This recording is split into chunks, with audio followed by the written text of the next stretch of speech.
before Roundup-ready soybeans were first sold. What I'd like to do today is show you some of the steps we go through when we're moving genes from one organism into another. And you'll actually be doing the very little manipulations we do in the laboratory, where we take DNA, cut it apart, mix different pieces together, and then rejoin them, splice them back together. This tube contains DNA that was made from a bacterium. DNA would look the same whether it was from a plant or an animal. What are we saying here? Oh, I see. And this will lead you to do what? To have a stronger plant, or a plant that's resists herbicide? In this case, it resists the herbicide. I see. We have a fabulous herbicide. This is a chemical that will... When George Bush Sr. toured the company's headquarters, he was Ronald Reagan's vice president, and deregulation was this Republican administration's watchword. The intention was to boost industry by eliminating what White House hardliners called bureaucratic hurdles, like health and environmental safety testing, which were Monsanto's key problems. We have before USDA right now a request to test this for the first time on a farm in Illinois this year. And get hallucinating about it, we'll lose another year. Yes, we will. And then the expense goes out and nothing happens because you can't do it. Yeah, and I would say, quite frankly, we have no complaint about the way USDA is handling it. They're going through an orderly process. They're making sure that as they deal with these new things, they do them properly. And now, if we're waiting until September and we don't have our authorization, we may say something different. Huh? Call me. We're in a dereg In 1988, when George Bush Sr. was elected President of the United States, Dan Quayle became the new Vice President. 4 years later, he announced the American policy concerning GMOs, drafted just as Monsanto had wanted. We are taking this step as part of the President's Regulatory Relief Initiative, now in its second phase. The United States is already the world leader in biotechnology, and we want to keep it that way. In 1991 alone, it was a $4 billion industry. It should reach at least $50 billion by the year 2000, as long as we resist the spread of unnecessary regulation. Do you think it was really a conspiracy? A conspiracy is a strong word. From a corporate standpoint, it was a brilliantly executed takeover. Early on, a gentleman by the name of Michael Taylor became the deputy administrator of the Food and Drug Administration right at the time that they were about to set out their policy. Who is Michael Taylor? On the internet, only a single image remains of the man who once wielded his power so discreetly. Today he heads a foundation called Resources for the Future.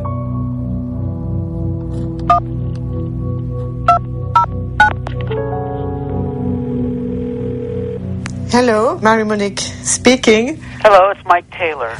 My questions are about your role. I mean, when you were working at the FDA, before being hired by the FDA, you worked as an attorney for Monsanto during 7 years, didn't you? Well, I was a partner in a law firm of which Monsanto was a client, and I worked on some Monsanto matters, yes. And apparently, if I understood well what I read, and the FDA created a new position for you, Deputy Commissioner for Policy? Well, because there was a special need at that time at the FDA because of the new GMOs? It had nothing to do with GMOs. Nothing at all to do with GMOs. I wasn't the author of these policies, but that's just false. He moved over to the FDA in July of 1991. Up until that time, he was at a law firm called King & Spalding. His personal clients included not only Monsanto, but the International Food Biotechnology Council. And he had drafted for them a proposal for how they would like to see genetically engineered foods regulated. And if you look at the proposal that was written for IFBC, that was Michael Taylor's, with the final one that was published, it looks very, very similar. So if he didn't write it, it looks like somebody took what he wrote and changed it slightly for the policy.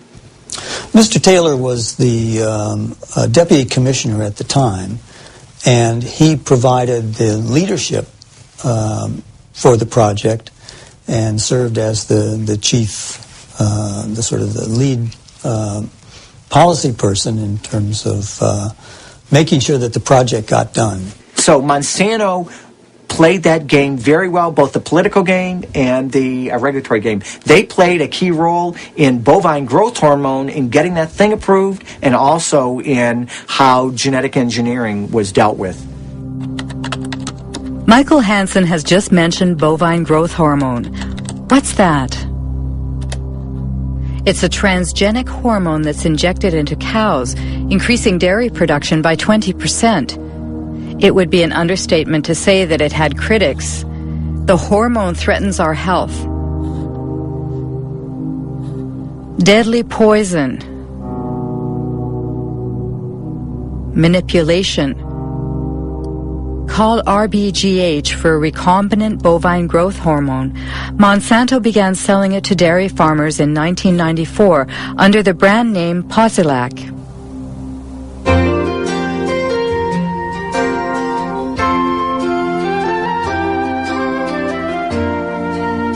Posilac is the single most tested new product in history. You'll soon see the dramatic results Posilac can offer you. In 1985, Monsanto submitted Posilac to the FDA for market approval.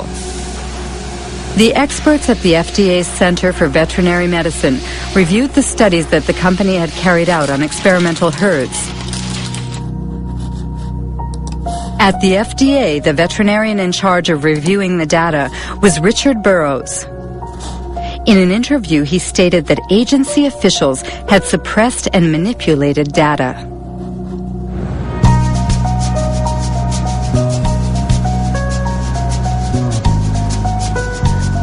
The data that they came in with lacked a lot of insight into the dairy industry. They didn't ask crucial questions about these diseases, and that is mastitis, which is infection of the mammary gland, and reproductive problems. So when the first data came in and that was missing, I said, all right, guys, you need to go back and get information. So that set it back probably 2 or 3 years. Did you warn the FDA about your concerns? They pretty much just sidetracked me. They pulled in, my boss pulled in other people that were closer to him, and I saw less and less of the data. Even the things I had asked for to be done, I didn't, like the mastitis studies, I never really got to see a lot of that because they figured, well, if you're in the way, we'll get you out of the way. So they sidetracked me. Eventually I was fired. One day I was escorted to the door and told that was it. I was done. Have you been threatened?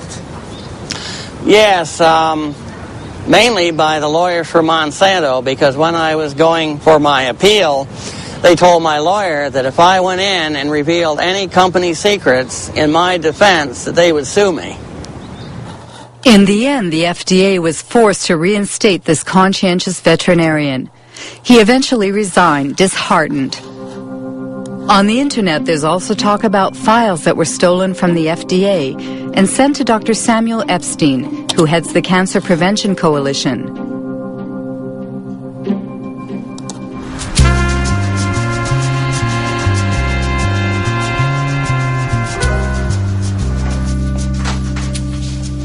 In 1990, Samuel Epstein published an article in The Milkweed, the standard for dairy reporting, edited by Pete Hardin. The scoop was based on the secret documents that the two men scrutinized. One morning, I came in, I think in October of that year, I came into my office and found a great big box of documents. And it came from Washington, but no indication as to who sent it. This was a box of files of all Monsanto records which had been submitted to the FDA on the veterinary tests in the preceding 6 years or so. Well, this was great fun. Many of these documents are original documents, and as it says here, company confidential, It contains confidential information which may not be reproduced, revealed to unauthorized persons, or sent outside the company without proper authorization. As an investigative journalist, that's the kind of stuff I like to report. Revealing this information made Monsanto and FDA very, very angry, because what we were able to establish is that there were dramatic physiological changes in the animals that received the shot, the hormone shots, compared to their control group peers.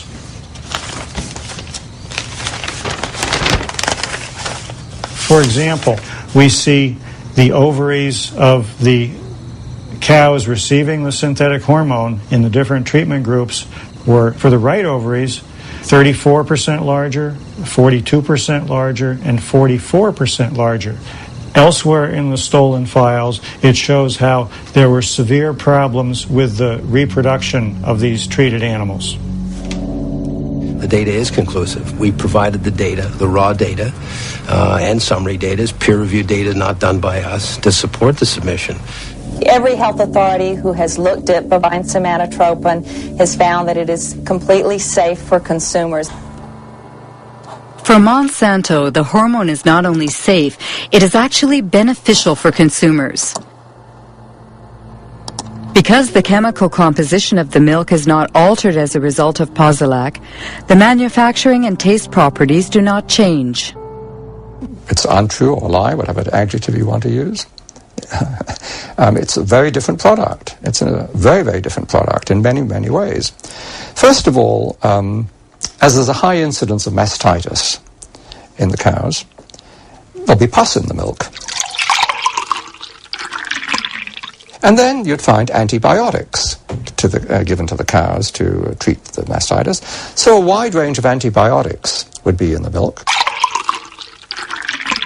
Apart from that, and very, very importantly, very substantial increases in levels of IGF-1, or insulin-like growth factor 1. There have been a series of studies, somewhere in the region of 60, relating increased levels of IGF-1 and breast, colon, and prostate cancers. Absolutely incredible. Are there other countries that have approved RBGH? Apparently, the hormone was banned in Europe and Canada. Canada? That's strange, because Health Canada usually models its decisions on the FDA's. RBGH, scandal at Health Canada. Monsanto accused of attempt to bribe Health Canada for RBGH. Margaret Hayden, I swear that the evidence I shall give on this examination... In October 1998, 3 scientists from Health Canada testified before a Senate commission in order to stop the approval of the transgenic hormone. The scandal was made public by whistleblower Dr. Shiv Chopra. Shall be the truth, the whole truth, and nothing but the truth. So help me God. My question to myself was, what truth am I going to tell? The one I know, or what the ministry is telling me to tell? And that was my conflict.